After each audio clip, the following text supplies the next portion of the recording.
so much for joining me today. So the idea of this interview is that my company, Energy Rise, I want to bring mindfulness in as many different techniques as possible to as wide an audience as I can reach. Some people just jump straight into the experience, and I feel that some people need to understand the workings of the brain and the benefits of what's happening when they do their mindfulness practice. So for the audience, I'm joined by Tamara Russell, who is a clinical psychologist, a martial artist, and a neuroscientist. Another thing that we've discussed that I find fascinating is the idea that we all learn differently. So some people learn kinesthetically, some people learn auditory, some people learn through vision, and I wanted to talk more about that actually different mindful techniques feel easier to different people dependent on how they learn. So I wanted to ask you more about that and your kind of research into that. Yeah, well, I think my experience is that people have preferences for learning. And I myself really have to learn through my body, and I don't know if that's because my mind is sometimes a bit chaotic and slightly, attention deficit disordered. So for me, learning through the body is a really great way to learn. It's not for everybody. But my sense is that we have this idea in our society that everybody has to sit still and learn through kind of verbal and visual routes, particularly the written word. And we see more and more in our classrooms that this is not helpful for many, many, many children. And in fact, it prevents them from learning. And, it's not that we need to then medicate them to make sure that they can learn in that way. We need to think about how do we teach. That's the movement that we need to make. And I see that in the mindfulness community. There's this sense of, okay, we do want some stillness. Of course, we are aiming for that in a way. But if people can't meet us on the cushion or sitting still, we need to adapt. And these are tools and techniques that have been developed over thousands of centuries and all the rest, thousands of years and all the rest of it. But we are in a modern world now where the average child really is attention deficit deprived in some way, shape or form, just because of how we live our lives.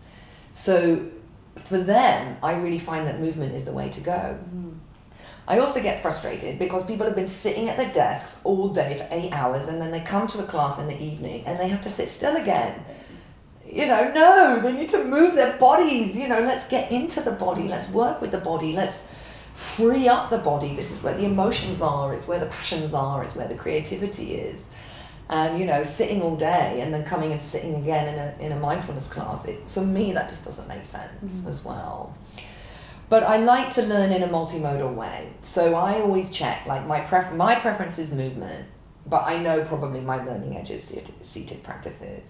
For other people, they prefer seated. So come on, let's move. What are you going to learn when you're learning in a way that isn't your preference? Let's mix it up. Let's learn in a multimodal way to just feed the brain with data coming from all different sources, learning from all different routes, and creating this synergistic learning style. So we talk about a lot of this in the transpersonal psychology. Actually, if you learn from these multiple modalities, the sum is greater than the parts. You get this kind of synergistic learning that's it's a beautiful blend of everything, and it creates something new in the mind, and I really believe that. I've experienced that myself. So I really encourage people to find your own way, find what works for you, go for your preferences, make it easy for yourself. Life is hard enough without struggling to kind of I have to do mindfulness, but mix it up.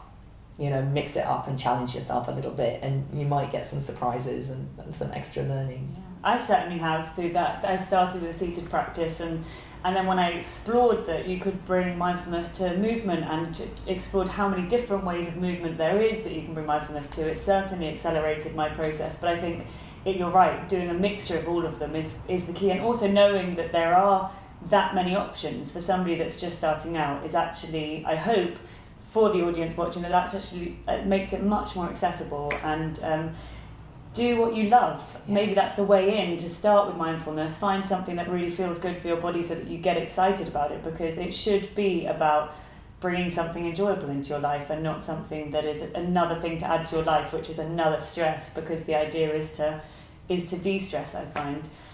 So thank you so much for talking us through all of that. For the audience, how can they read more about your work and what else you're doing in this world. Yes, well, I'd like to show, these are the 2 books that you can access. They are available on Amazon, but also through my website, drtamararussell.com. Mindfulness in Motion is really the one that looks at different kinds of mindful movements and tries to unpack mindfulness, the different sort of key themes of mindfulness explored through movement.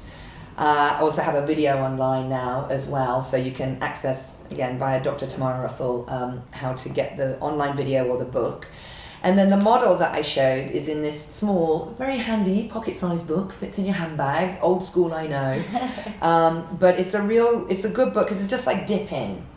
And the simplicity of the title belies the depth of what's inside this book, which is the presentation of the model, a consideration of learning styles and how we like to learn, a bit more of a dive into, where does mindfulness really come from, and some myth busting about it's all about Buddhism. It's not.